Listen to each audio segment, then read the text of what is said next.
শাশুড়ি আমার অনেক মডার্ন, শাড়ির জায়গায় পরেন 3 পিস, কিন্তু তার এমন বৌমা চাই যে নাক অবধি ঘোমটা দিয়ে রাখবে। তাই প্রথম আমাকে দেখতে এসেই প্রশ্ন করেছিলেন, আচ্ছা ম্যাগি বাদে অন্য কিছু রান্না করতে পারো তো?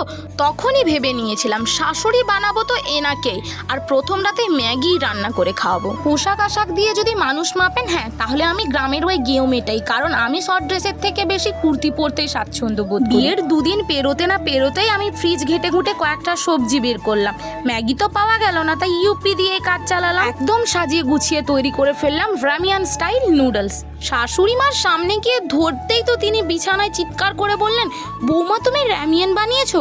আমি তো ভেবেই অবাক, আমার মডার্ন শাশুড়ি র্যামিয়ানও জানে তাহলে? তারপর আরেকটু অবাক করে দিয়ে আমায় বললেন, বৌমা বিটিএসরা না এইরকমই রামেন খায়। আমি বললাম, মা আপনি বিটিএসকেও চেনেন? তিনি বললেন, হ্যাঁ জাংকুক তো আমার ফেভারিট।